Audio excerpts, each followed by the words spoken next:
अपने संसदीय ज्ञान को सीखने की कोशिश की। हमारे आदर्श आदरणीय घनश्याम जी तिवारी साहब, राजस्थान की विधानसभा में मेरे साथी भाई अवनेश जी, पूर्व मंत्री राजकुमार जी, खेमाराम जी, भाई राकेश जी, अशोक जी, हमारे पूर्व जिला अध्यक्ष डॉक्टर वासुदेव जी, बसंत जी, इस पूरे कार्यक्रम में जिन्होंने पिछले कई दिनों से दिन और रात एक कर रखा था, ऐसे हमारे किसानों के अभूतपूर्व नेता हरलाल जी, भाई चंद्राराम जी, भाई विजय कुमार जी, भाई गौरी शंकर जी और मंच पर विराजे अन्य नेतागण, इस विशाल समागम में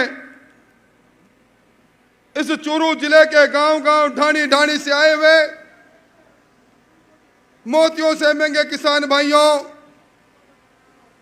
एक को छोड़कर शक्ति सुरमा माताओं और बहनों, मेरे पास शब्द नहीं, कौन से शब्दों से मैं धन्यवाद दूं। जवानी के बसंत निकल गए, अलग अलग भूमिका में इस चूरू की सरजमी पर जब कभी भी आया, सरकार में मंत्री के रूप में आया, सरकार से प्रताड़ित होकर कृष्ण जन्मभूमि की यात्रा करके आया, उप मुख्य सचेतक से लेकर आज प्रतिपक्ष के नेता तक की इस अलग अलग भूमिका में जब कभी भी मैं आपके सामने आया, आपका प्यार, आपका अनुराग, आपका अपनत्व मुझे हमेशा मिला और इसीलिए मैं दुनिया को कहता हूं, ये चूरू जिला मेरा पहला प्यार है। मैं आपके उपकार को भूल नहीं सकता और मुझे कोई गुमान भी नहीं है। मैं धन्यवाद देना चाहूंगा हमारे नवनियुक्त प्रदेश अध्यक्ष जी को। इन्होंने एक बात कही कि अब कभी व्यक्ति परक नारे नहीं, पार्टी का नारा लगना चाहिए। हमारे नेता, विश्व के सबसे लोकप्रिय नेता नरेंद्र मोदी जी का नारा लगना चाहिए और इसीलिए मैं कह रहा हूं, मुझे गुमान नहीं कि मैं प्रतिपक्ष का नेता हूं। हां, मुझे अभिमान है, मुझे गुमान है कि मैं एक ऐसी पार्टी का कार्यकर्ता हूं जो विश्व की सबसे बड़ी लोकतांत्रिक पार्टी है। मुझे अभिमान है, अभी मॉर्निंग कंसल्ट एक एजेंसी है, वो रेटिंग करती है दुनिया में सबसे लोकप्रिय नेता कौन। उस मॉर्निंग कंसल्ट की रेटिंग में इस बार फिर पूरी दुनिया में सबसे लोकप्रिय नेता नरेंद्र मोदी जी का नाम है। मुझे अभिमान है मैं उस पार्टी का सदस्य, मुझे अभिमान है मैं उस पार्टी का कार्यकर्ता हूं जिसका जिक्र अभी सीपी जोशी जी ने कहा। धारा 370 हो 35 से जो भारत के माथे पर कलंक था, बरसों से नारा लगा रहे थे, जहां हुए बलिदान मुखर्जी वो कश्मीर हमारा है। और आज हम कह सकते हैं, जहां हुए बलिदान मुखर्जी वो कश्मीर हमारा है, वो सारे का सारा है। इस बात की वो पूरा करने वाली पार्टी का मैं कार्यकर्ता हूं। हाँ, मुझे अभिमान है मैं उस पार्टी का कार्यकर्ता हूं जिस पार्टी के नेता ने 2024 तक कोई गरीब बचे नहीं जिसके सर पर छत नहीं हो, प्रधानमंत्री आवास योजना बनाई। राजस्थान के अंदर 23 लाख प्रधानमंत्री आवास बनने चाहिए थे। हमारे चूरू जिले में भी बहुत से लोग इसलिए वंचित हो गए सीपी जी कि सरकार ने जब PMAY प्लस चलाया, प्रधानमंत्री आवास योजना प्लस चलाया, उसमें डेटा इन्होंने गलत भेजा या भेजा नहीं, मुझे अभिमान है, मैं उस पार्टी का सदस्य हूं।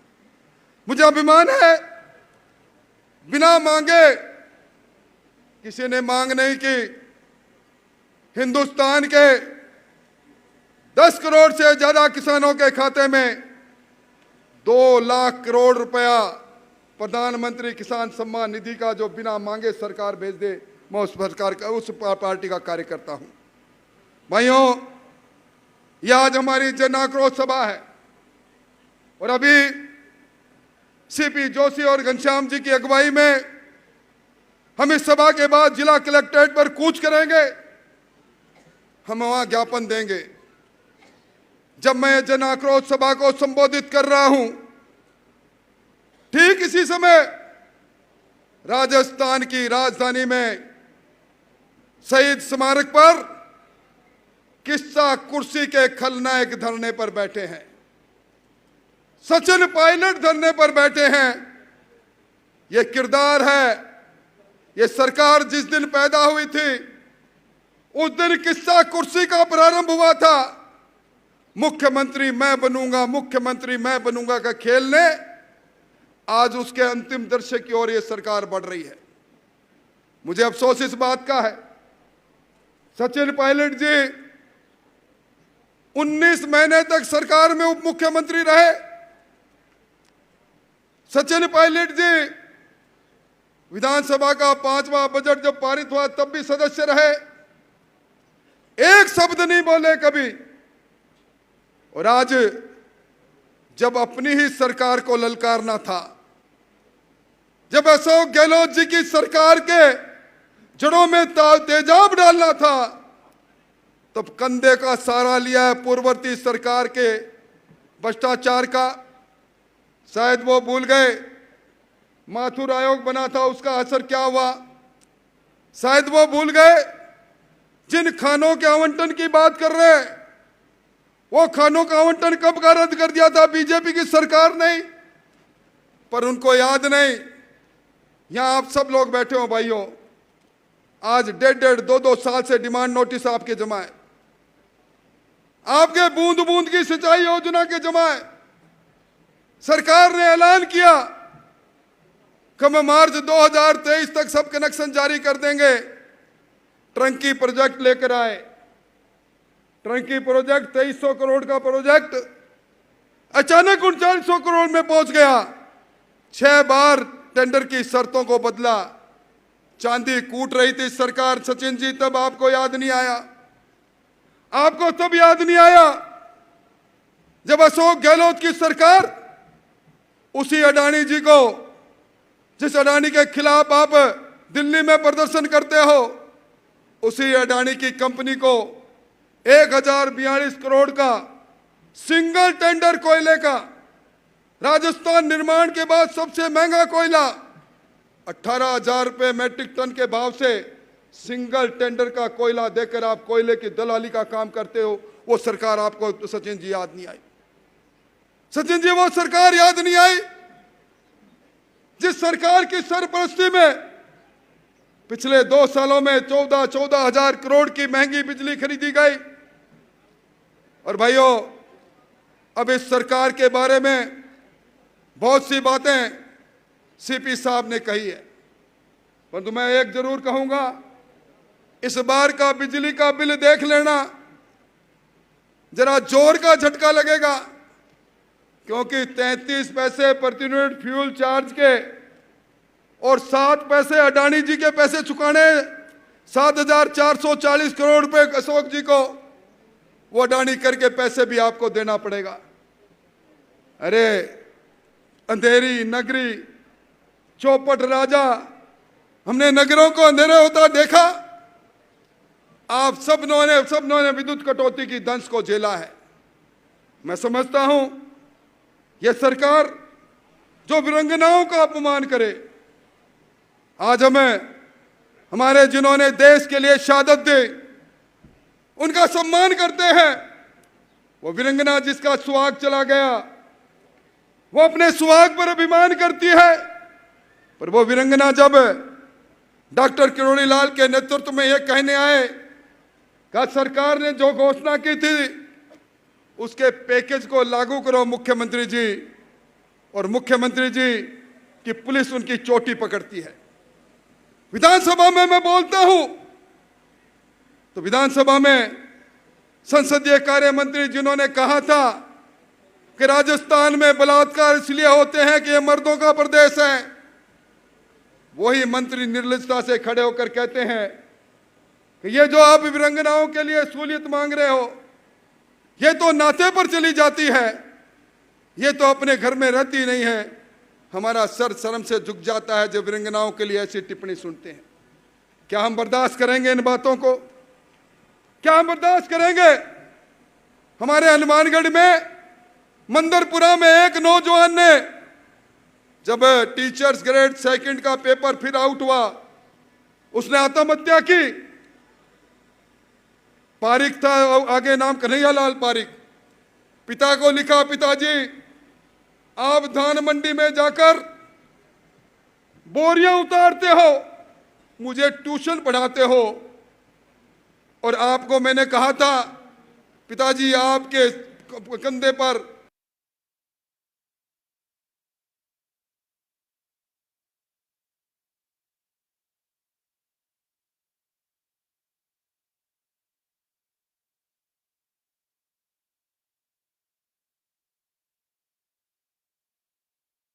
आप पर जिसको उम्मीद थी कि मुझे लाठी मिलेगी मेरे बुढ़ापे में, यह सरकार वो सरकार है जिसने नौजवानों के अरमानों को लूटा है।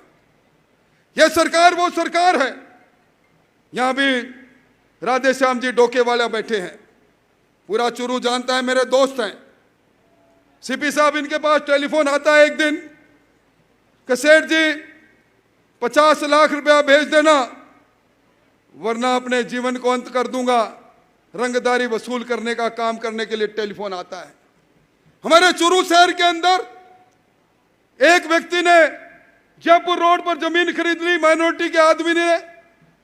उसके पास बदमाश आते हैं, पिस्तौल लगाते हैं और कहते हैं तेरे काका से बात करे, गैंगस्टर से जेल में बात कराते हैं। यह अराजकता का वातावरण, यह वातावरण हम कितने दिन तक सहन करेंगे? ये लूट और झूठ की सरकार को क्या हम बर्दाश्त करेंगे? मैं आप ही से पूछता हूं, आज सीपी साहब ने जिस राम दरबार की बात कही, हम सब लोग जाते हैं। धर्मवीर जी पुजारी बैठे हैं, मांगीलाल जी पुजारी बैठे हैं। उस मंदिर के उस राम द्वार के नीचे से निकलते हैं, ध्वजा लेकर निकलते थे। राम मंदिर तोड़ दें, ये क्या उस सरकार को दम निकालने के लिए हम तैयार नहीं है?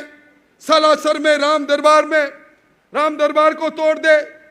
आप याद करो इस बार सालासर का जब मेला लगा था, हमारे प्रधान जी बैठे हैं चुरू के, मुझे टेलीफोन कर रहे हैं, भाई साहब मेले के अंदर दर्शनार्थी जा रहे हैं, बाबा की पताका हाथ में है, जय जयकार कर रहे हैं। उनकी गाड़ी जब्त कर ली, बोले इसमें लाउड स्पीकर लगे हुए हैं, आप लाउड स्पीकर लेके नहीं जा सकते। क्या आज इस धरती पर, सालासर की धरती पर, हनुमान जी की धरती पर हम पर जो पाबंदी लगाए, हम जय हनुमान नहीं बोल सकते? क्या इस सरकार को हम बर्दाश्त करेंगे? सवाल इस बात का है। इसलिए भाइयों, मैं तो आपसे ये निवेदन करने आया हूं, ये सरकार, अब इस सरकार को याद आई है 24 तारीख से महंगाई राहत कैंप चालू करेगी सरकार। क्या करेगी सरकार? इन्होंने पिछली बार कहा था हम महिलाओं को, चिरंजीवी परिवार से जुड़ी महिलाओं को स्मार्ट टेलीफोन देंगे। अब कह रहे हैं अगस्त में देंगे। अन्नपूर्णा की किट देंगे, मई में देंगे। इन्होंने बजट में घोषणा की थी 1.5 साल बाद चुनाव के समय में सरकारी धन से रेवड़ियां बांटकर ये वोट लेना चाहते हैं। मैं समझता हूं पिछली बार के दर्द की कसक आपके मन में है। इस चुरू जिले में भारतीय जनता पार्टी के कार्यकर्ताओं में ताकत है। हम 6 की 6 सीट सीपी जी आपकी झोली में डालने की हिम्मत रखते हैं। पिछली बार का दर्द हमारे मन में है और इसीलिए मैं कहना चाहता हूं कि जिस प्रकार का वातावरण बना है, यहां किसान बैठे हैं, मैं धन्यवाद देना चाहूंगा। यहां राकेश जहांगीर और लाल जी बैठे हैं, यहां हमारे सरदार सर के अशोक जी हमारे प्रधान जी बैठे हैं। इन्होंने आवाज उठाई थी प्रधानमंत्री फसल बीमा योजना में क्रॉप कटिंग में सैटेलाइट के आधार पर हजारों किसानों को महरूम कर दिया, हमारा हक हमें नहीं मिला। क्या ऐसी सरकार को हम बर्दाश्त करेंगे? क्या ऐसी सरकार को हम बर्दाश्त करेंगे जहां एक नहीं राजस्थान में 200 मिनी मुख्यमंत्री बने हैं, अपने चूरू में भी बने हैं। आपको चूरू में भी 2 मुख्यमंत्री है, एक नहीं, एक रफीक जी, एक रैना जी। हम चौड़ेर बाजार संकड़े, क्या इनको बर्दाश्त करेंगे हम? इसलिए भाइयों मैं कहने आया हूं, आपने सम्मान किया, मान किया, पर राजस्थान में महंगाई राहत कैंप करने वाले मुख्यमंत्री जी, आप उत्तर दे दो। हिंदुस्तान में सबसे महाराष्ट्र के बाद महंगा पेट्रोल यहां क्यों बिक रहा है? यहां सबसे महंगा डीजल क्यों बिक रहा है? डीजल पर और पेट्रोल पर वैट सबसे ज्यादा क्यों है? सबसे ज्यादा मंडी टैक्स आप क्यों ले रहे हो? आज नाखून कटा के शहादत में नाम लिख रहे हो। पूरे राजस्थान को लूटा आपने। और मैं मेरी बात समाप्त करूं, मैं घनश्याम जी को कहना चाहता हूं, भाई साहब एक एजेंसी है ट्रांसपेरेंसी इंटरनेशनल, ये ट्रांसपेरेंसी इंटरनेशनल ने सर्वे किया, राजस्थान के अंदर 2021 में 67% लोगों ने कहा सरकार के किसी भी पटवारी से लेकर मुख्यमंत्री तक काम पड़ जाए, 67% लोगों ने कहा पैसा देना पड़ता है। ये भ्रष्टाचार के खिलाफ सचिन जी पायलट, आज आप अनशन पर बैठे हो, वो रिपोर्ट पढ़ लेते। 2022 में कहा कि 73% लोगों ने कहा पैसा देना पड़ता है। और भाई हमारे तो पड़ोस में लक्ष्मणगढ़ में अपने पीसीसी के चीफ है, आप इनको बरसों से जानते हो। भाई ऐसा कौन सा आटा खाया इन्होंने कि इनके पुत्र भी आ रहे हैं, पुत्र वधू भी आ रहे हैं, पुत्र वधू की बहन भी आ रहे हैं, इनके साले भी आ रहे हैं, सारे इसका कारखाना इनके यहाँ कहाँ खुल गया, कैसे खुल गया? और इसीलिए अपने यहाँ पिछले दिनों भोले भगवान पर जब जिला अभिषेक कर रहे थे तो क्या क्या बात सुनी मैंने सोशल मीडिया पर, सुना और पढ़ा। एक बच्ची कह रही है भोले तेरी पूजा करूं, भोले तेरी पूजा करूं, ऐसा दे मुझे सासरा, बींद चाहे कैसा ही दे ससुरा दे डोटासरा। ससुरा डोटासरा मिलेगा तो सारे के सारे आरएस बन जाएंगे।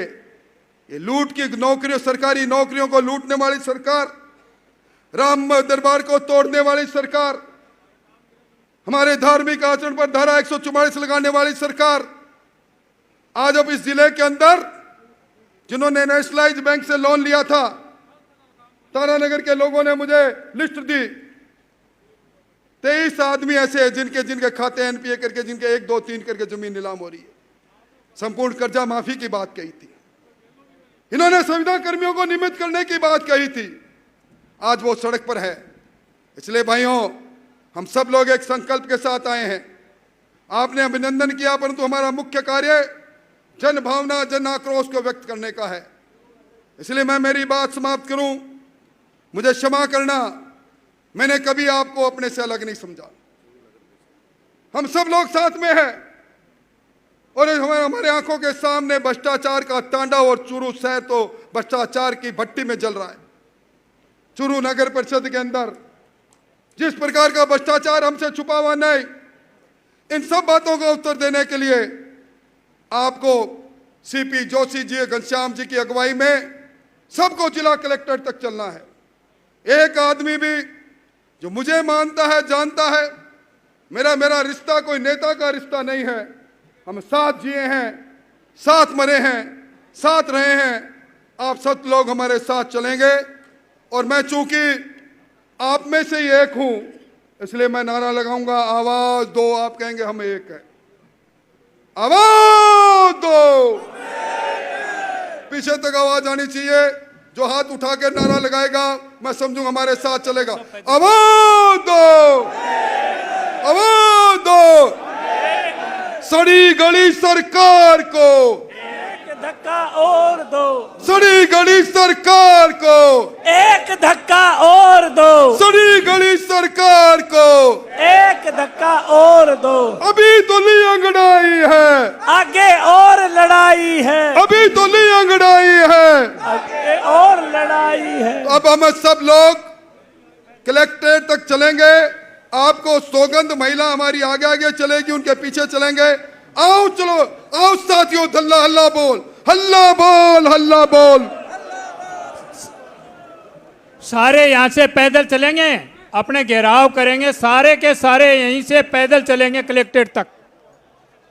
हमारे नेता राजेंद्र जी राठौड़ साहब और महिला आगे चलेंगी, सब हम लाइनबद्ध पीछे चलेंगे, बाद में अपने वाहनों से रवाना होना है।